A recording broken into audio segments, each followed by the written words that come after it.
Kaixo Arratsaldeon. Good afternoon. Today we have here Silvia Rossi to give a talk. She's currently associate professor at Dipartimento di Ingegneria Elettrica e Tecnologie dell'Informazione. I don't know if in Italian. DIETI. She came from the University of Naples, Federico II, from Italy. Okay. She does research in robotics, multi-agent systems, human-robot interaction, artificial intelligence, and behavior-based robotics, and user profiling and recommender systems. Her talk, the title is Behavioral Adaptation and Transparency in HRI. And I hope you enjoy her talk. Okay, when you want. Thanks. Yes. Okay. So, good afternoon. Of course, first of all, the institutional slide to present something is scattered on left and right, but nothing particularly important. So, I did come from Naples, Italy, from University Federico II. Which indeed it's the oldest public university in the world. Actually, the oldest in general was the University of Bologna, but the University of Bologna was a private one. Instead, the Federico II was public, so everyone can join and be there. And in the right corner, you see our office, the Department of Engineering that is there. And within the Department of Engineering, we are computer scientists. So we are kindly out of the context because we are really computer scientists, not engineer. But still, we are in a very large department where we have a lot of different skills and backgrounds. And my lab, which is called PRISCA, stands for Project of Intelligent Robotic Advanced Cognitive System, mainly deal with assistive robotics and social assistive robotics. You will discover what it is in a few minutes. And since we are computer scientists, we focus mainly on how to apply artificial intelligence techniques to robotics and to make robots able to interact with humans. And so we have also different applications, like, for example, some member of my groups are for focus more on natural language, and they also focus on different applications like computer vision in particular and natural language processing. So we deal mainly with assistive robotics, social assistive robotics. When we talk about robotics in healthcare, there are many different views of the problem. So, for example, a lot of people work in how to make the robot able to physically interact with user, for example, for rehabilitation, for training, and in that case, it is a direct contact between the robots and the human beings.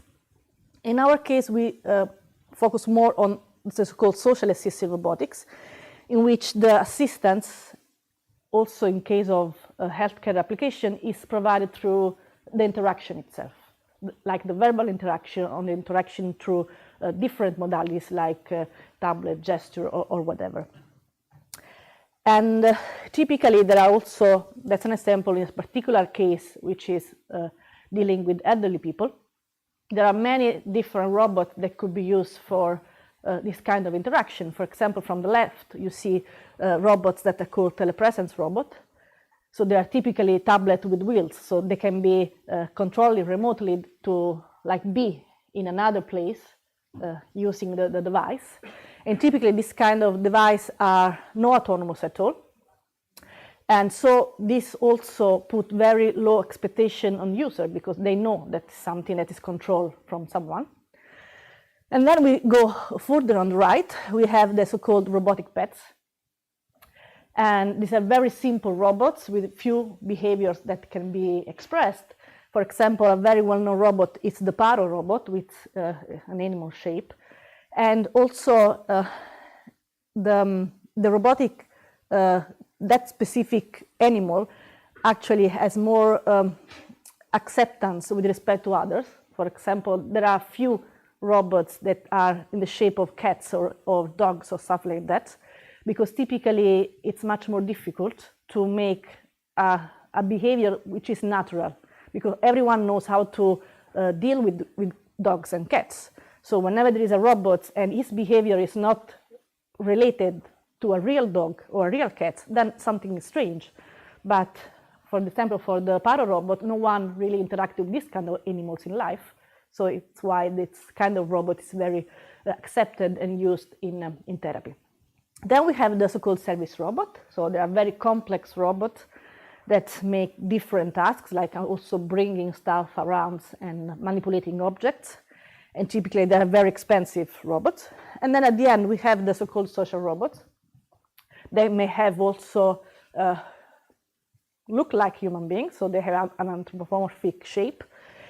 And they are a kind of very complex in the sense that, as I told you, the shape put expectation on people. So the fact that this robot have an anthropomorphic body put a lot of expectation of the behavior on the robots. So people are expecting the robot to act in a social way because it has a human shape. So they could be nicer, funny, but then a lot of work has to be done because of their shape and how we can implement software in order to make them acting in a correct way. And also they are the ones with less reliability because they typically are cheaper with respect to the previous one. This implies sensor with lower capabilities, so everything is much more difficult if we go on the right hand of this slide. So we typically do our research in the context of projects. Here we have the ones that are current active in my lab. We have the first two that are training networks, so networks that aim to train PhD students on how to make research. I'm telling you that because the second one, TRAIL, which is coordinated by the University of Hamburg, is currently hiring people. So you will see on mailing lists, there are a lot of European universities asking for position for this kind of project because the students have to be hired by this summer. And they are very competitive because the salaries are very high, because salary they are imposed by the European Union, so they are higher with respect to Italian ones, probably also with respect to the Spanish ones, but I'm not sure. And then we have other two projects. The second one is still an European project, and the third one, we'll just see a few slides on it. It's a national one. So what will be the topic of this talk today?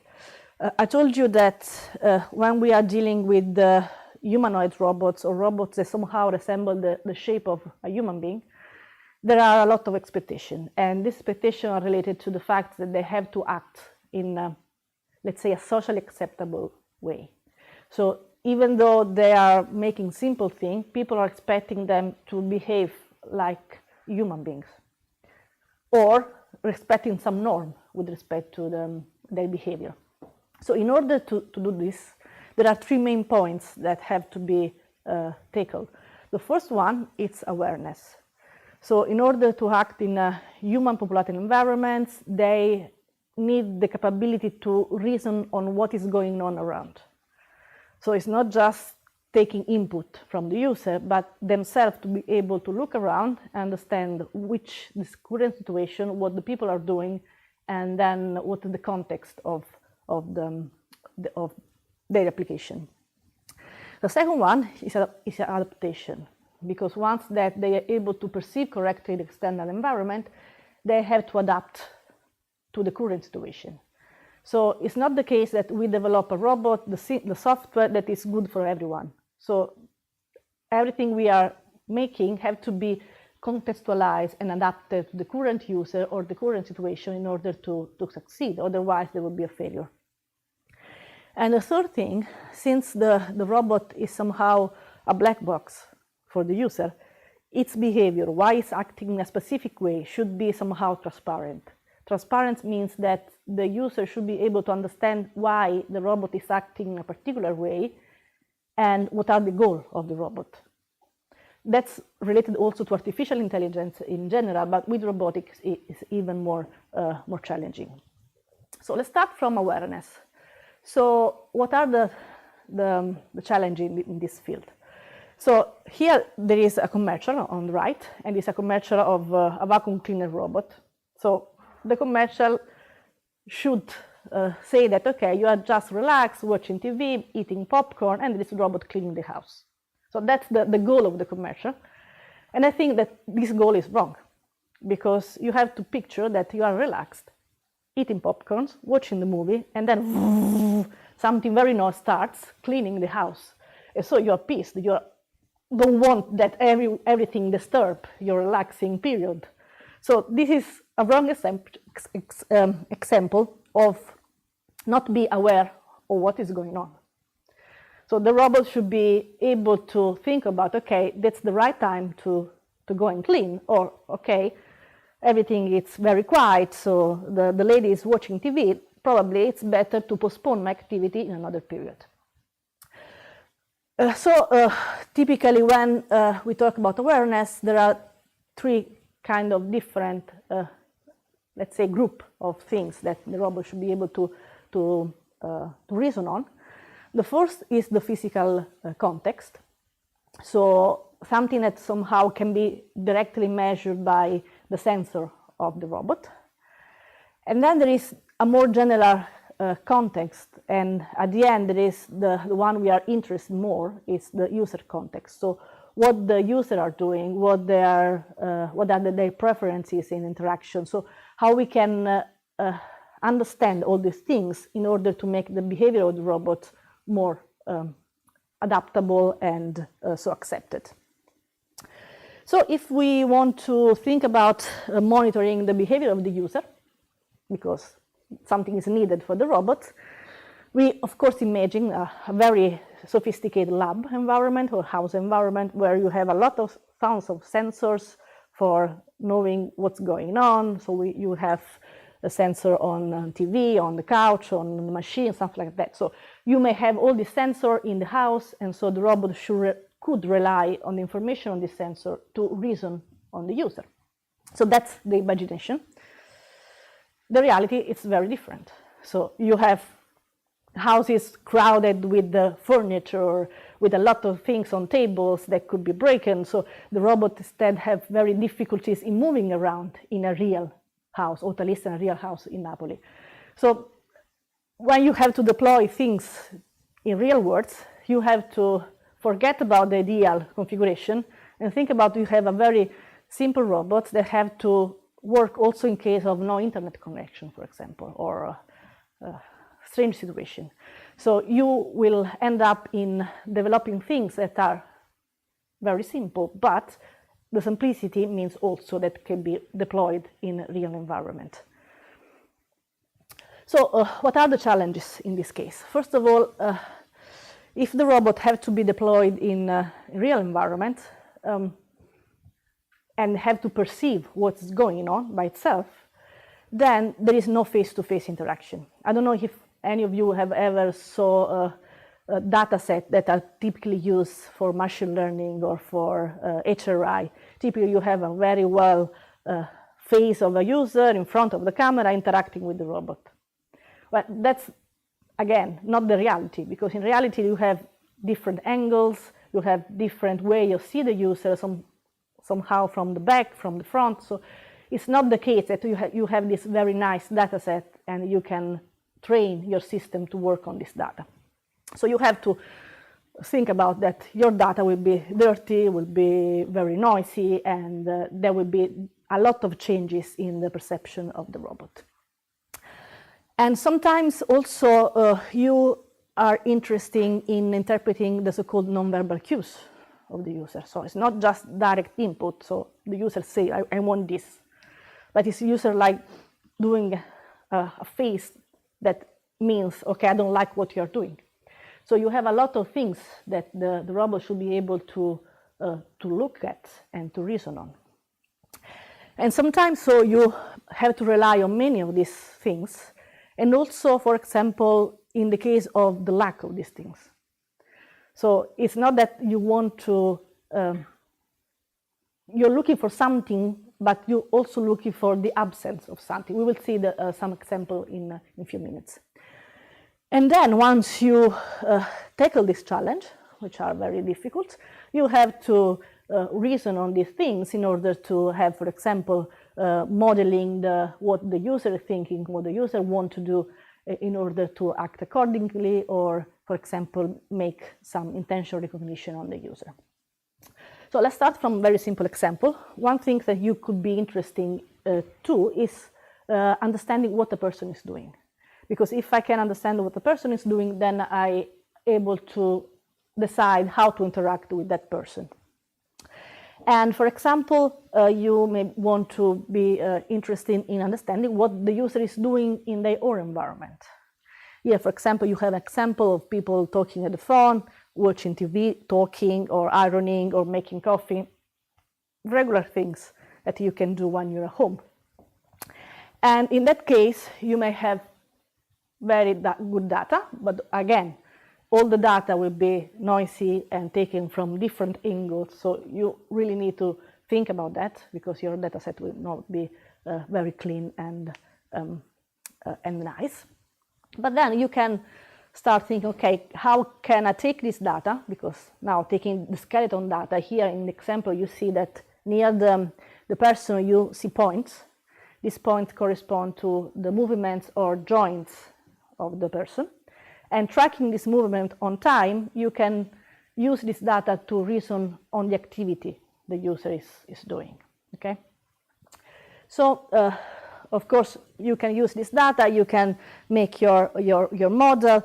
I think this is probably too much, but you can then decide how to take this data and make a good, for example, recognition model with machine learning or deep learning to reason on that. Actually, this approach was about 4 or 5 years ago. So now there is new kind of techniques using machine learning that are called transformer that actually are taking all these things off because they are so powerful that all the things are not relevant anymore. And then you can also not only rely on the single point of the body, but try to have different modalities and different information of different things combined together in order to reason on the user. So in that case, was still 10 years ago, actually. That's it. Time is passing. Here you have an example where, again, the information of the movements of the body can be used to train a system, in this case to recognize simple gestures, simple command. And this can be fused also with speech commands provided by verbal interaction or other kind of way of interacting with robots. And when you have a multimodal interaction, you have to think about that the user can either use one single modality or all of them. So for example, can use only gesture, provide comments, or can use only voice, or can use voice and gesture simultaneously. So when deploying things that are able to recognize this kind of commands, multimodal commands, all the cases have to be taken into consideration. So what's a case in which a user can just rely on voice, or just rely on gestures? For example, suppose that you are teaching a manipulator to do a task. And of course, when you are moving the object, your hands are busy on moving the robot. So when you are doing that, the only way you have to provide commands to the robot is through voice. Or for example, consider that you are in a working environment that is too loud, and so in that case, the voice won't work. So you can only use gesture or contacts. So there will be 1,000 cases in which it's better to use one modality with respect to the other, but still your system has to be somehow reliable and strong enough to handle with partial data or incomplete data in that cases.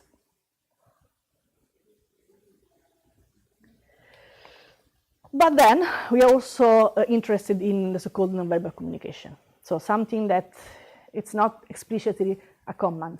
So a gesture is typically considered at the straight of verbal communication, in the sense that if I'm say to the robot stop like that, it's like I'm doing something with a meaning, with direct meaning to provide a command to the robot.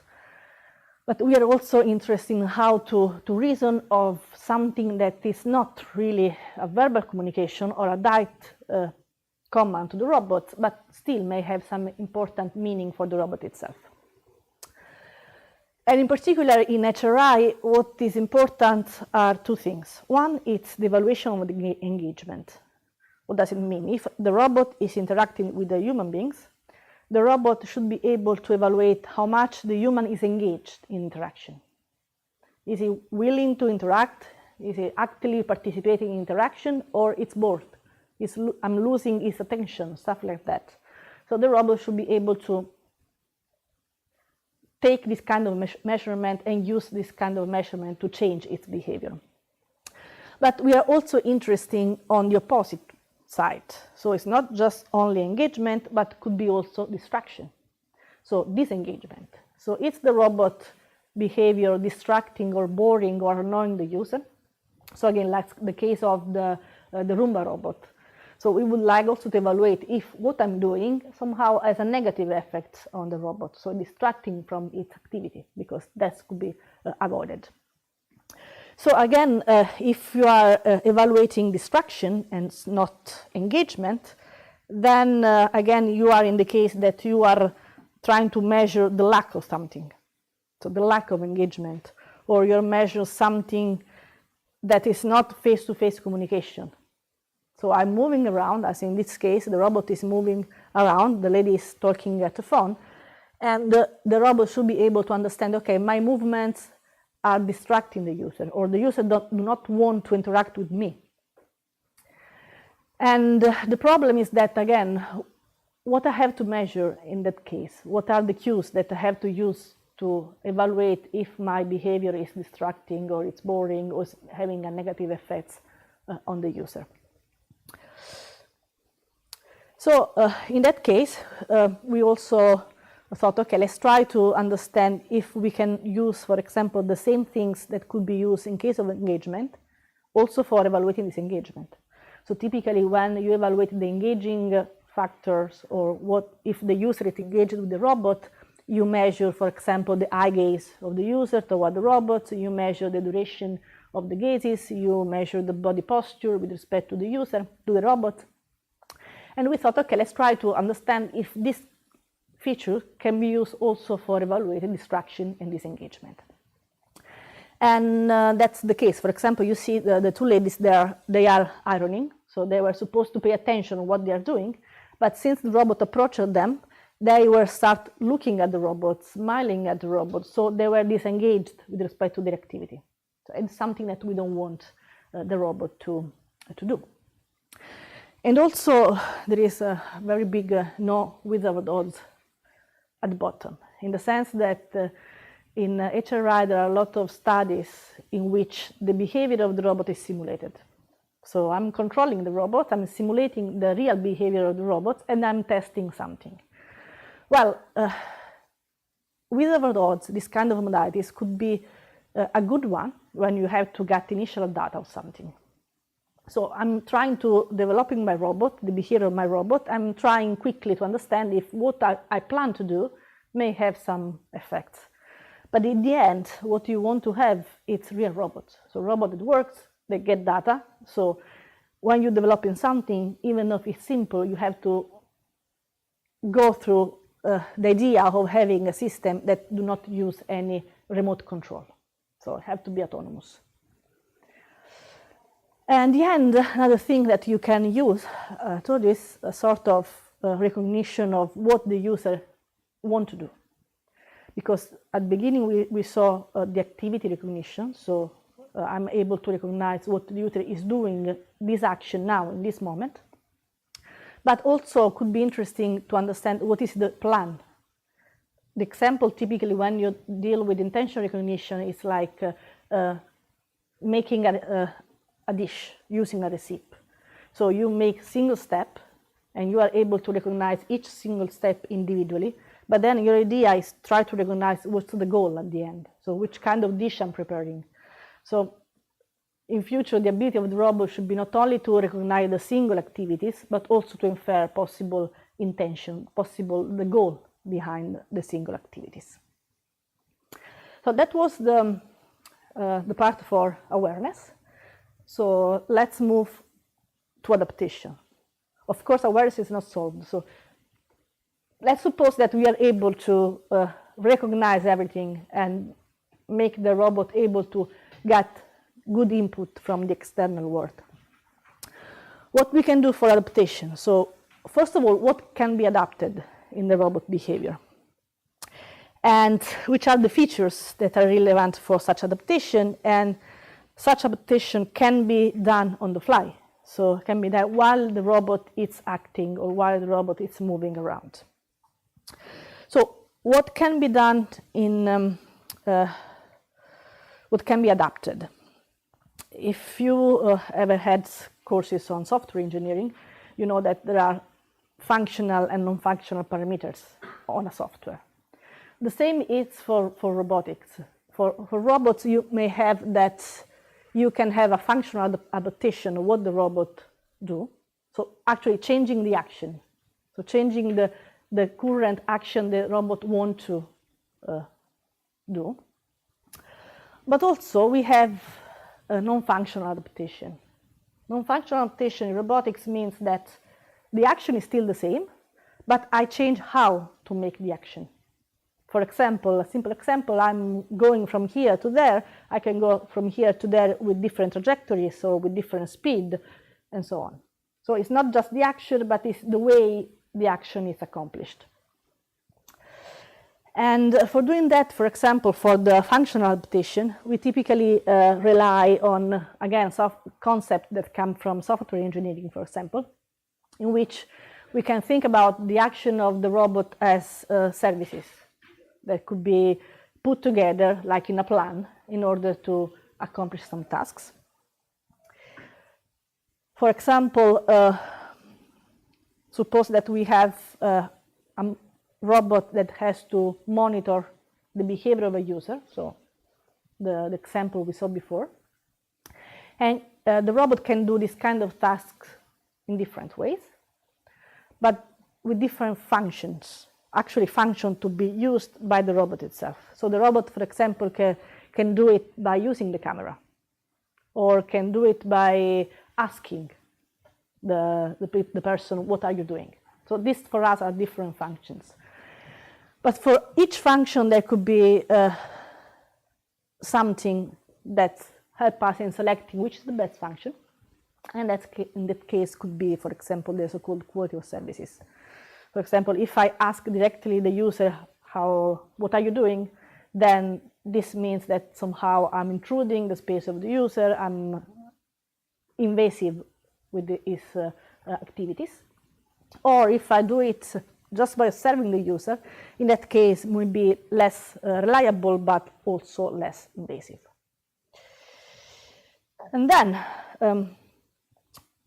suppose that I decide that I have to accomplish a function, then I can adapt how to make the function.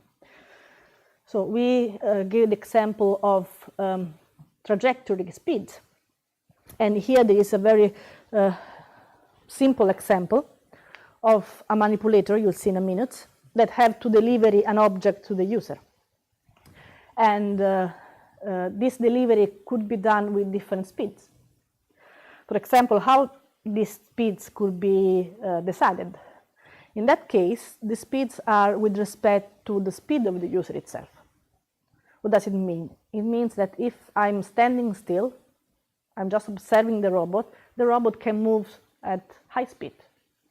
Instead, if I'm moving too much, the robot should slow down in order to compensate from my movements.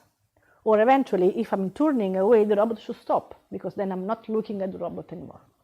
So the function is the same, delivering an object. The trajectory in this case is the same, because it's still the same trajectory, but it's the speed of movements of the robots that depends on the awareness. so of what the user are doing and what their attentional state, the current attentional state.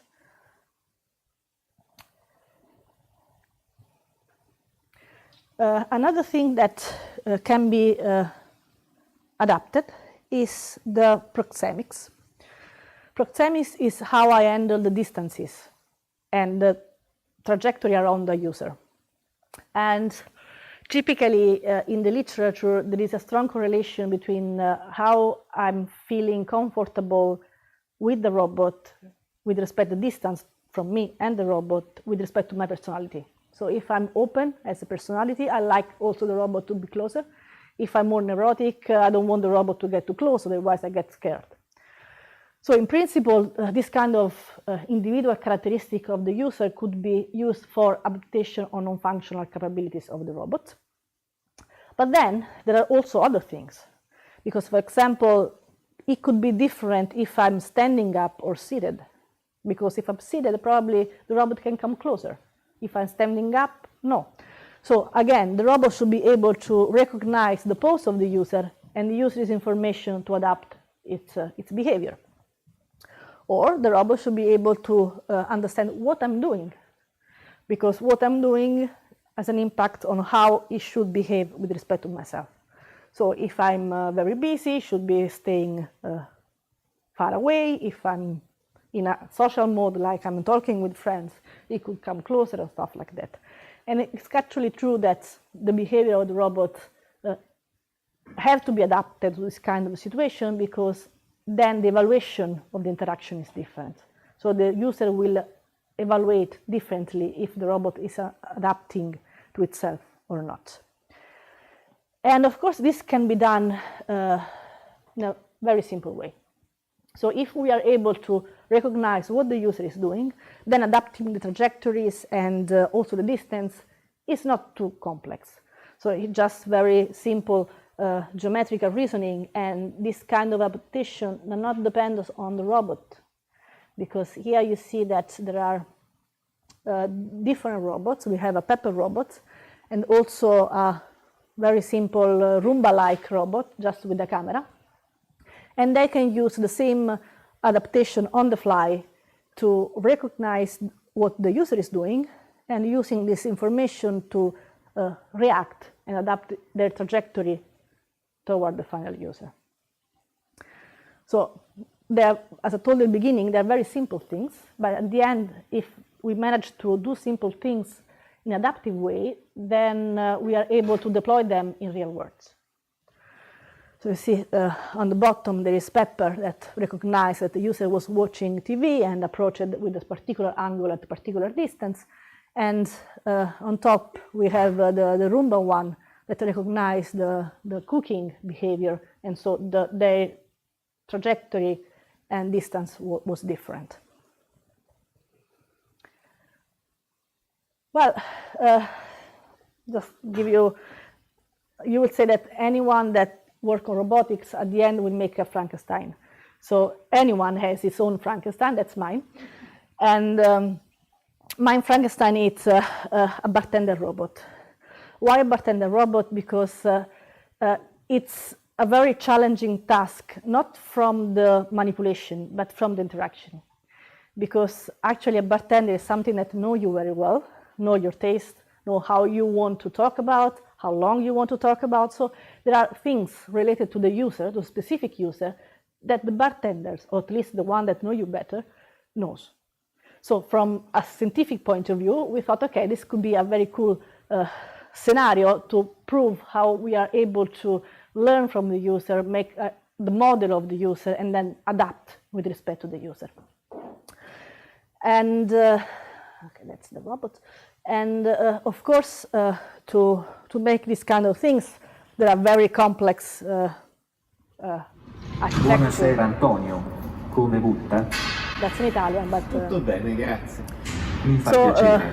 Hai these ordinato robots Power. can make Confermi? dreams, real dreams. Sì, confermo. But the idea was that somehow it can handle multi-party interaction. So Ora ti if there preparo are quello multiple che mi hai persons in front chiesto, of the robot, un the Green robot is able Power. to handle Hai taking between the selezionato different frullato. users. Ti posso suggerire un And it retention? has a very Va bene? complex profile Quando of vuoi each ascoltare user una by notizia using di biometrics. economia? So by keeping the information from the face, so you recognize person from their own face, by saving their tastes on, of course, drinks, and use it, for example, to recommend new drinks, but also by saving their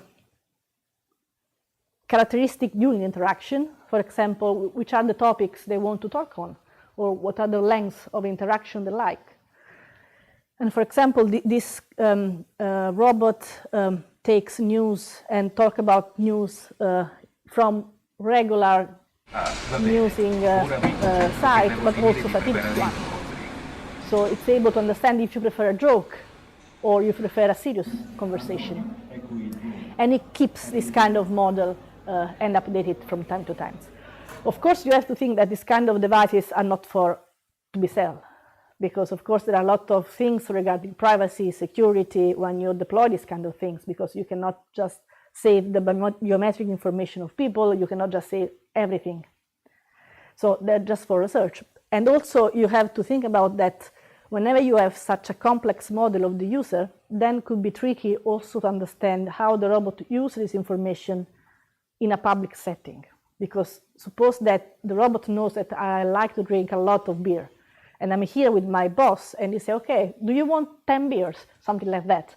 So it could be information that have to be taken really into account when the robot is in a public environment, because then there is not just one interaction, but there is one-to-many interaction. Okay, and then also we are interested in adaptation of social behavior of the robot, because we really like social cues. And also because sometimes it's not just how you say something, but also the modality, the multimodal way you provide information that matters.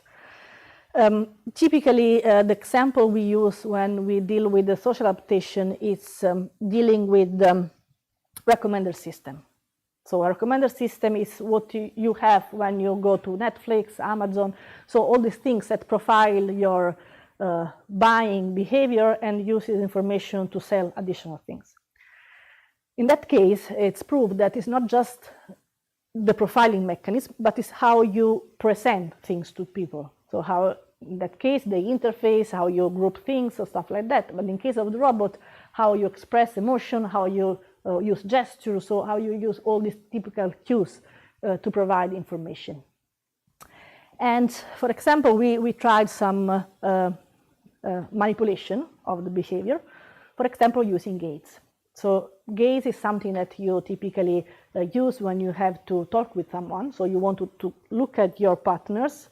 If there are many, you want to share your look among all of them.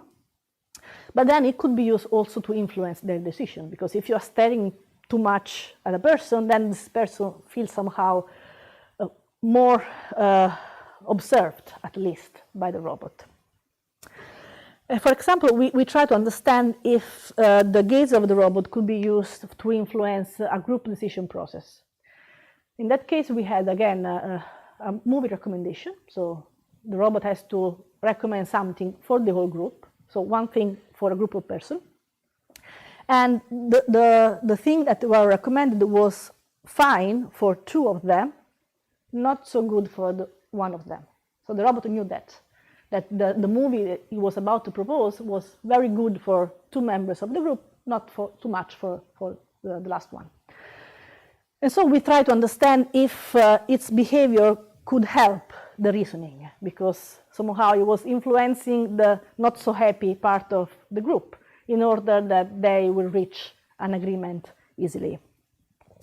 And in that case, we, for example, analyze different type of gazing mechanisms, for example, steering for longer to this person or steering more frequently to this person and stuff like that. And we thought to understand if these different behaviors had an impact on the decision-making system, decision-making mechanisms of the group. Well, indeed, it does. So in particular, in that case, the the fact that the robot was steering more frequently to one of them helped the decision-making process of the group. But the funny thing, or funny so to say, is that the users were not able to realize of the differences of the behavior of the robots. So for them, the robot was always acting in the same way, changing conditions. And that's actually could be a good thing, but also a bad thing. Because a good thing is that, okay, I'm doing something that if used in a correct way may have an impact. Because, for example, we are aiming of helping people in changing their behavior in order, for example, to be more healthy or stuff like that. But then it's something that's borderline with manipulation. Because if they are not able to realize that the robot is changing its behavior for a meaning, then could be intended as a manipulation of the behavior. Well, but of course we are interested in good things. So we are interested in making robots that help people. So for example, we are interested in relieving a child from their anxiety where they are in hospital. Because they stay for a longer time, they are in pain, they are worried because they don't know what's going to happen. And so we are trying to develop robots, social robots that help them in relaxing. And so having a less painful behavior. And we do that by using emotional behavior, so making the robot acting emotionally and simulating emotion, and making this kind of emotional behavior adaptive, again, with respect to the user. For example, of course you don't have child, but a small child, when they are fine and they see a robot that is happy, they are happy. But if the child is too in panic, they don't care about anything. So if you are too good with them, they don't care. So the only way to distract a little bit them and to try to engage them in a conversation is to act weird or to act sad. So to have emotions that are in the opposite spectrum with respect to the positive ones.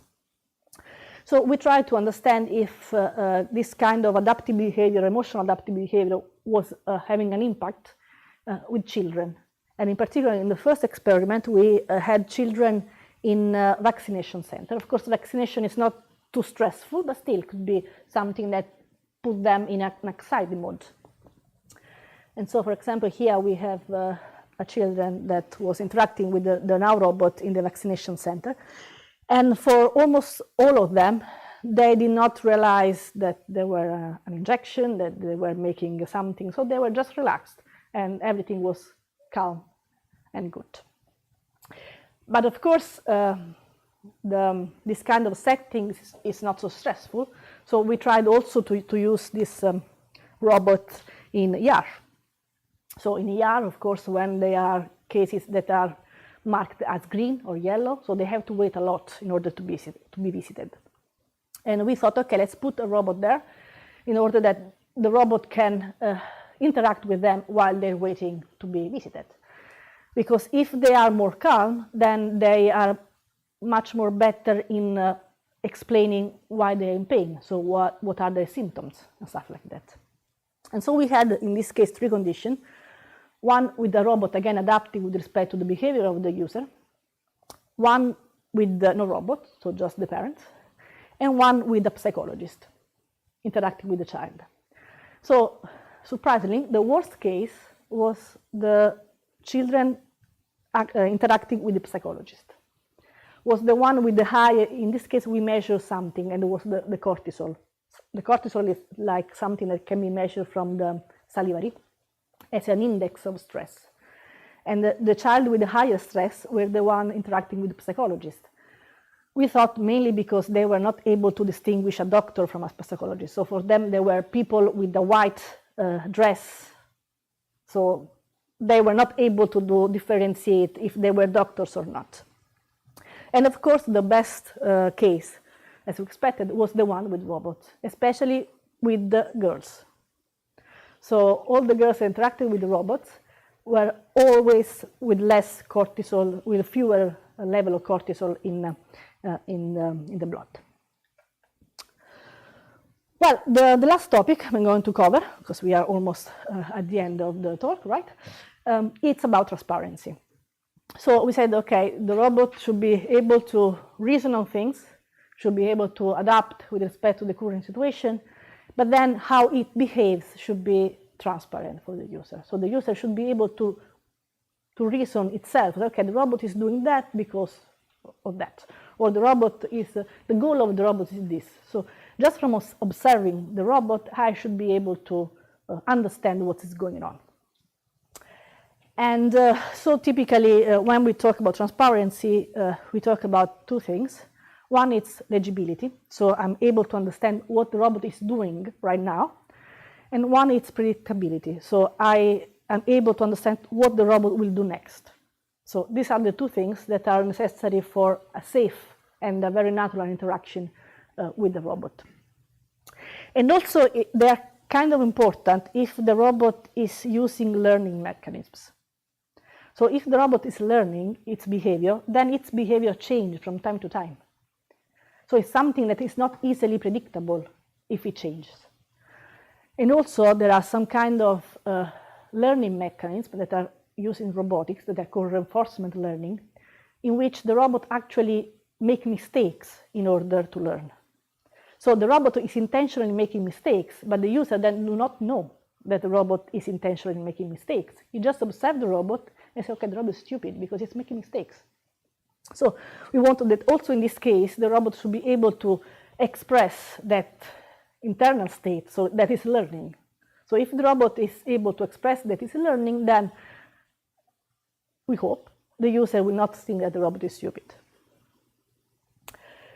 And so we start a little bit to understand if there are behaviors that are more legible than others. And we started with a very simple case in which the robot and the user are passing by each other. So if they are in a conflict, so they are on the same line, one of them have to change its line. And of course, will be the robot. But then we try to understand if there are some gesture or some behavior at robot that could be easily identified by the user. So the user will recognize, okay, the robot is changing its lane, I don't have to do anything. So for example, in that case, the robot was just looking at this direction with its head. So he was just looking on the other side, okay, just to signal that he will go on that side.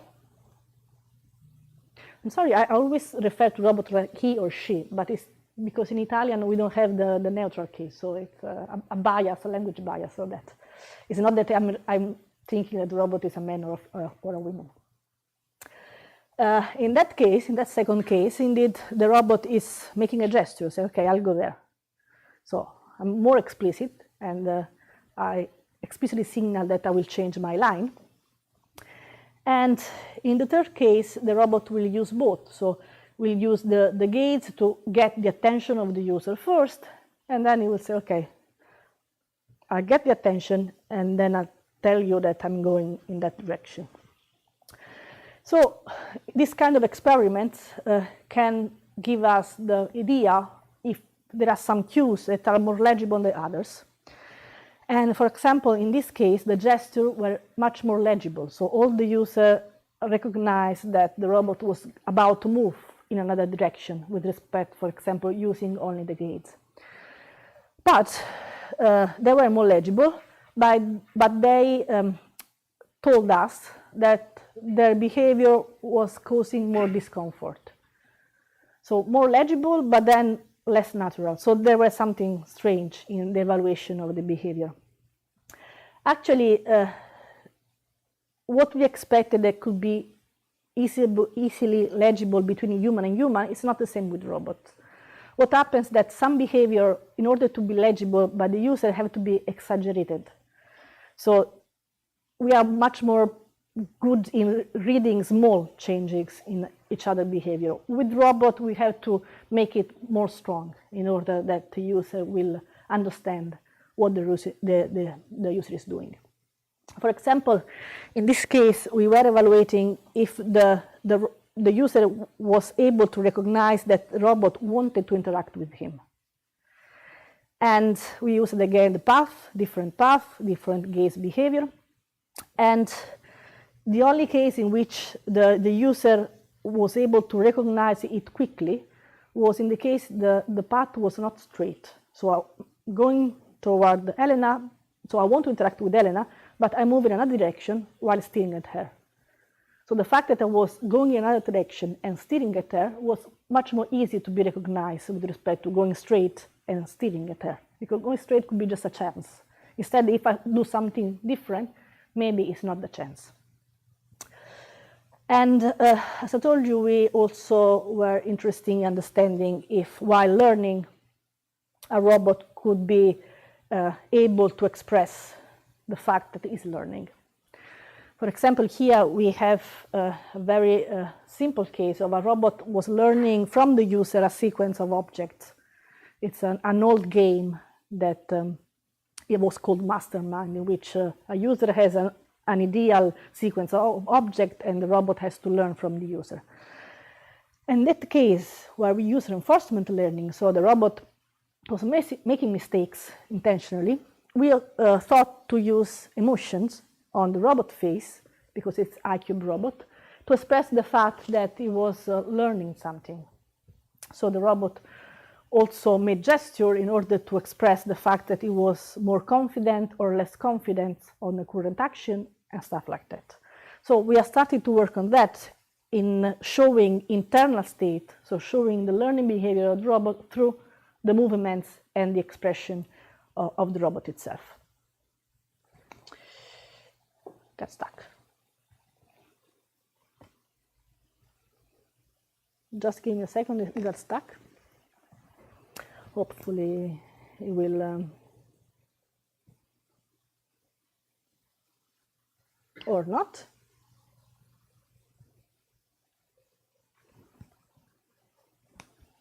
I have a,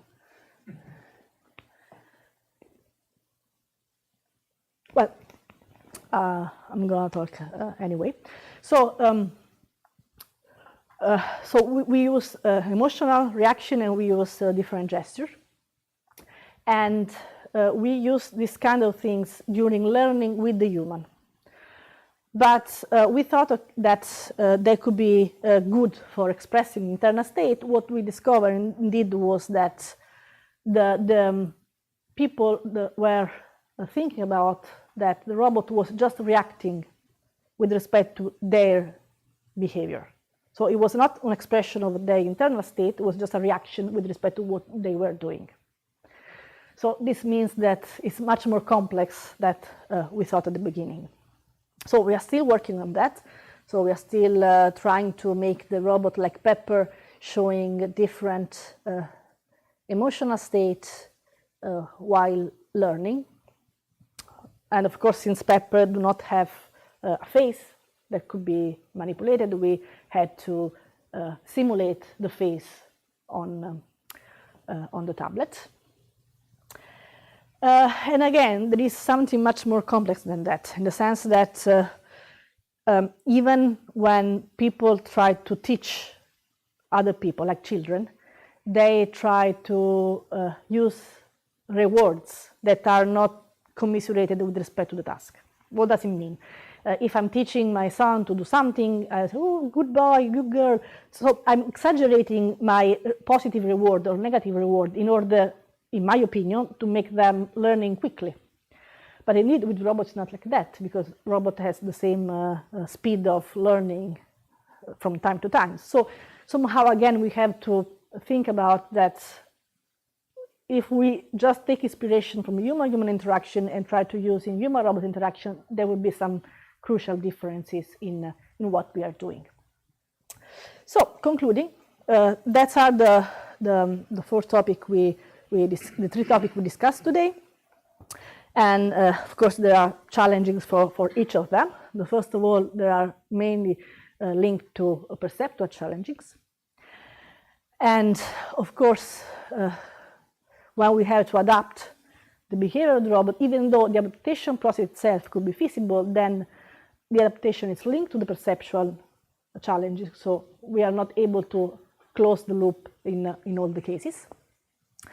And also, when we are developing robots that adapt, so the robots that change their behavior, we have to take into account that this changing is misleading for the user. So if the robot is changing what it's doing, then it's not more predictable. So we have to make the robot able to show why it's changing and when it's changing. So actually, it's the same for user interfaces. No? You have your user interface, you know where there are all the things that you are looking on the file menu or whatever, so you know where the things are. Imagine that the button changed places. So you are looking for something in the file menu and then it's not there anymore. It just moved to another place. Then it's confusing you. So whenever you have that the behavior of the robot change, you have to let the people know why it's changing and how it changed. So it's somehow a sort of social intelligence that is needed because people adapt to each other, but then we are able to recognize that we adapt to each other easily. So that's not the case with the robot. And that's it, I'm finished.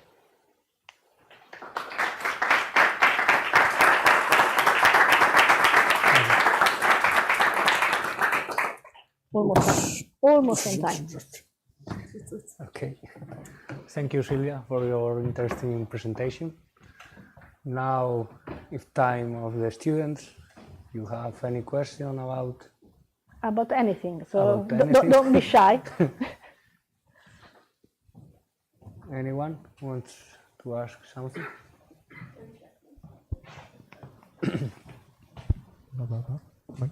Right.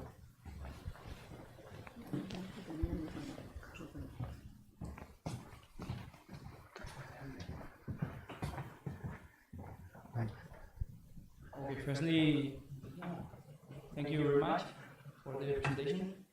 So my question was a bit generic, and I don't know if you will know the answer, but when do you think we'll have these kind of robots in our houses? Well, the honest answer would be that first service robot will arrive and then social robot.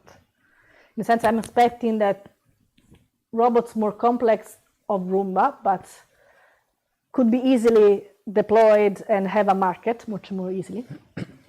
And after that, I'm expecting social robots. Because there is also a pragmatic thing of what people want to have. So I would like to have a robot that makes my dishwasher. So that's the market that is asking for this kind of things. So they will arrive first, and then the others, I suppose.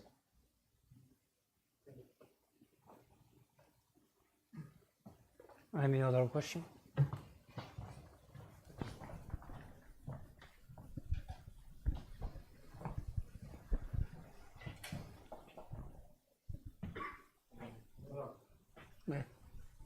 Following with that question, do you think the society must have some kind of education in order to live with social or helping robots?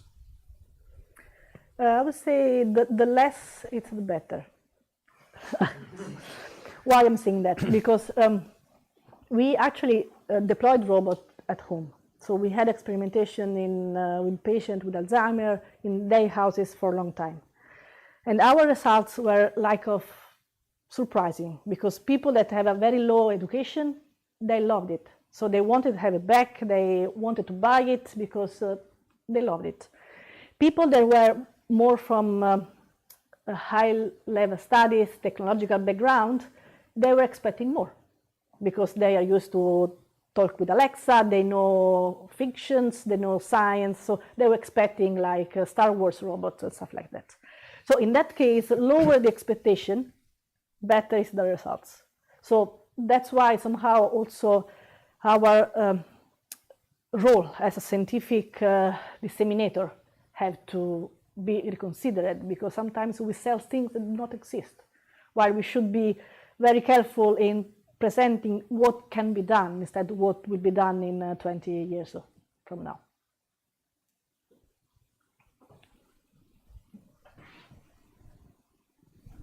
I got another question. It got my attention that depending on the behavior of the robot, it can cause some distress in the person. And I was thinking that, is there any limit in, well, where the robot, should we limit the robot in a way that it's not too realistic, both in its behavior and visually? I mean, there is the uncanny valley that visually the robot causes distress in humans. Is there something like that also in the behavioral aspect? Yeah, that's a good question, in the sense that, again, here we have two things. If we have robots that are not humanoids, then it's easier, because their behavior will be accepted in any case. But it's also true that we relate better with humanoids. So for us, we like more to interact with humanoids because somehow we get in contact, we attached more on something that resembles at a human shape. So again, where are the limits? And of course, trying not to go towards the uncanny valley, it's a good option. But indeed, the uncanny valley, it's not only regarding the shape. They are discovering it's also regarding the behavior. So if the behavior is too similar, but then not so much, then it's a uncanny valley again. So it's a challenging thing, yeah.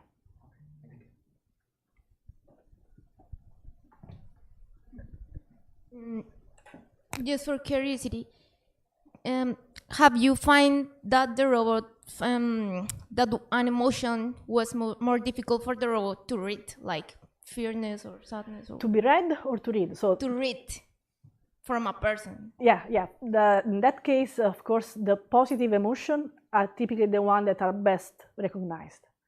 So smile, whenever there is a smile, it's always very well recognized. The one negative, like sadness or anger, are much more difficult to recognize, to be recognized. And in that sense, typically, of course, the face, it's the one that is less invasive to be used. But then also there are other means of evaluation like heart rate or galvanic skin response. So there are things that can be used in order to compensate for the lack of recognition for negative emotions. But then it implies that you have sensors. So you at least a smartwatch. Okay. And another question. Why do you think that girls felt more comfortable with their robot? Have you an idea? Well, actually it's related to the fact that men or boy are more used to interact with technology. So for the girl was something new, less expectation and something new. So more engaging with respect to the boys. But that's our hypothesis, we don't know yet. Do you think that reinforcement learning could be used in real life scenarios? For example, with humans? So and so, in the sense that reinforcement learning imply a lot of training, a lot of steps for learning. So typically what the current literature is doing is to first make the first learning with a simulated user. So there are simulations of what the user should behave, and then the first learning is on the simulation. And then the second step is with the user. So in that case, it will speed up a little bit how to interact with the user.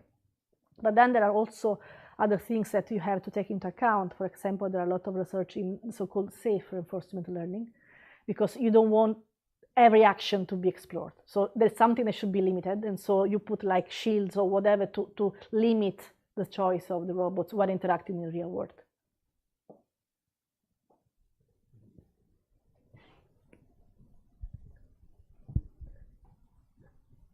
Do you think that, for example, we know people that is not, they are not used to the new technologies? So, for example, if you give them a smartphone, they couldn't even make a call with that. Do you think that for these people will be easy to understand the behavior and to teach how these robots are used? Or you have to make something that is adaptive to learn that, for example, is not the same for us that for 70 years old? Yeah, for sure it has to be adaptive to the individuals. But then I'm also confident that with respect to a mobile phone, the natural interaction with the robot will be easier.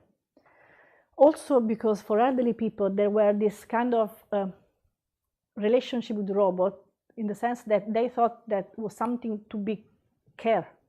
So they always told me, okay, it's like having a nephew at home, something that I have to care about. So it's not the robot that have to care about the elder, but it's the elder people that have to care about the robot. So this mutual relationship actually worked a lot. So people felt themselves involved in the research, felt themselves active, also taking care of the robot, teaching the robot. With respect to a mobile phone, it's better, of course. It's a more an active role.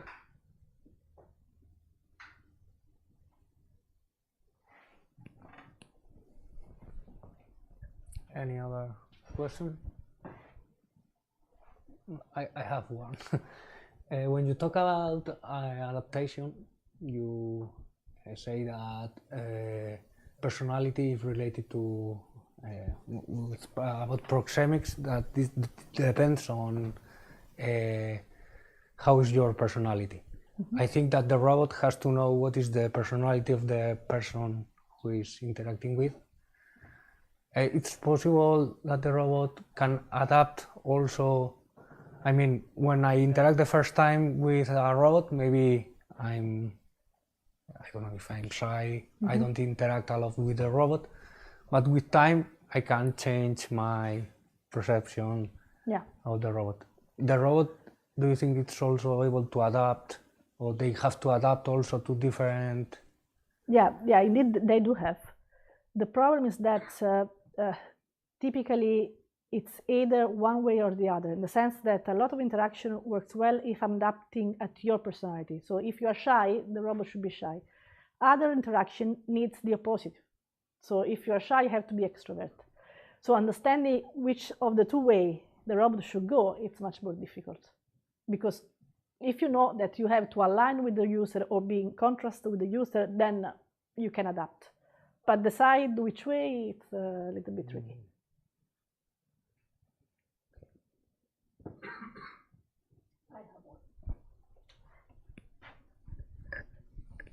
Shouldn't we let the robots to make errors? I do mistakes every day, but at the end I'm aware what I have done. So why the robots should work perfect? That's a good one. The problem is that it's also a matter of trust. So if you are having the robot in your private space at home, then you should trust the behavior of the robot. When you're making errors, sometimes the trust is affected, even though the error is something voluntary. Well, if we are making the robot errors and let the user know that he has to teach the robot, then it's different. So we have to actually understand which is the interaction metaphor we want to use with the robots, because that will impact a lot on the interaction itself.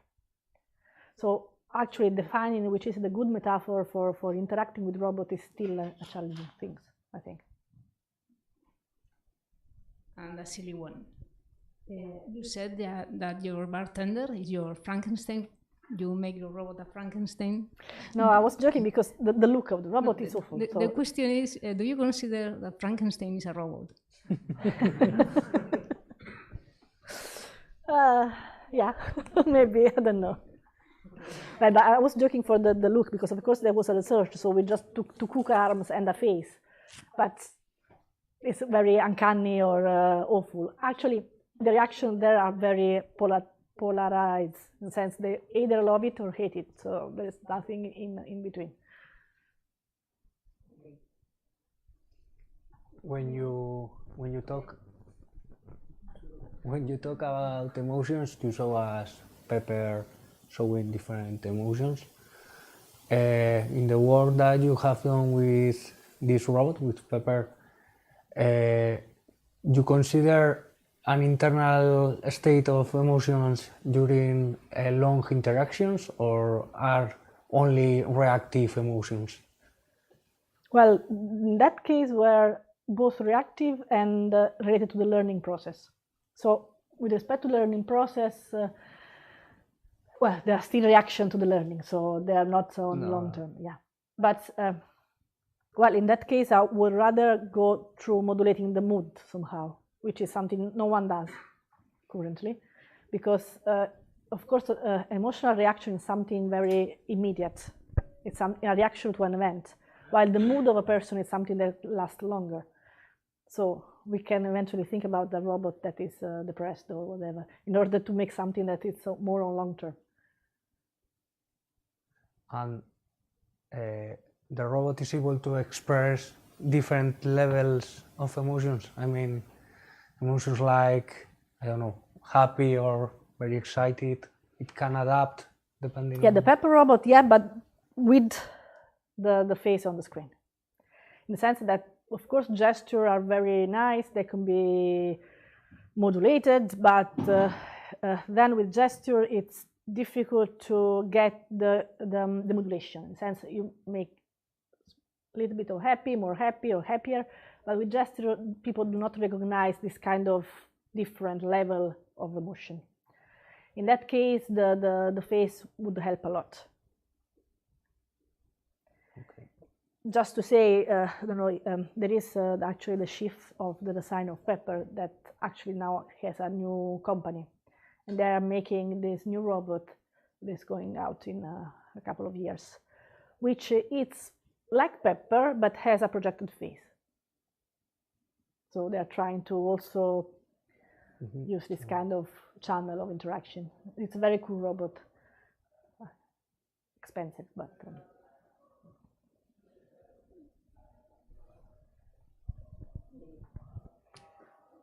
Another one. When you talk about transparency and we show Pepper avoiding people, why we expect a robot to avoid us? Well, because when we walk, maybe we always don't expect to the other person to avoid us. I mean, sometimes we change our path and it's not the other person who has to change. That's true, but typically if you have a polite person in front of you, you both change path.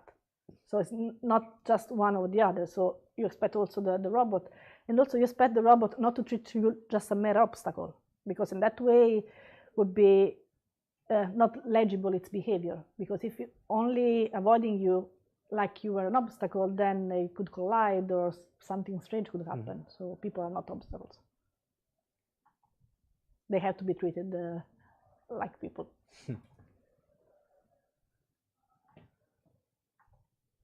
Any other question? No. Unai, do you have a question? Ah, okay. Okay, I think you already have answered Excuse me. question in a way.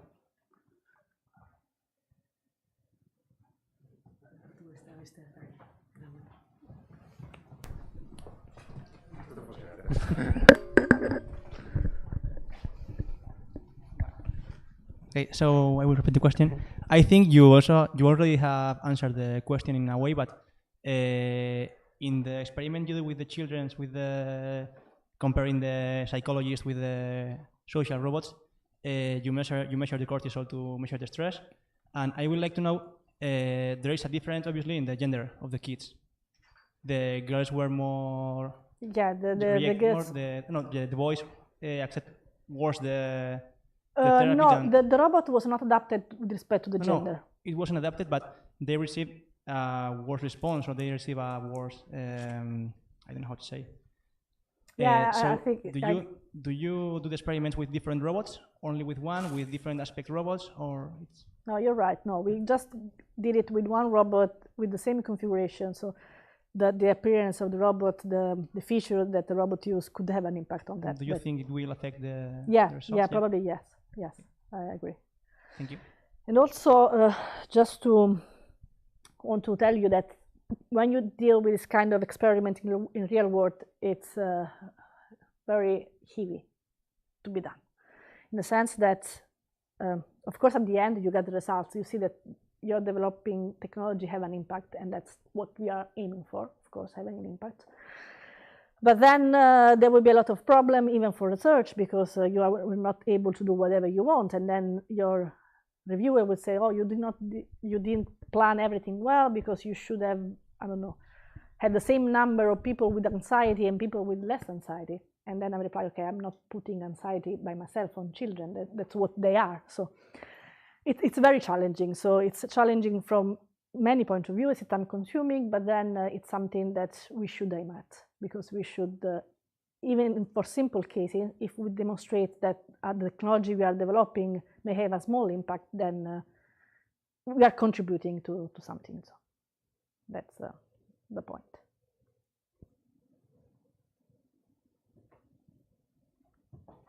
Okay. Thank you, Silvia, again for your presentation. Thank you. This is all.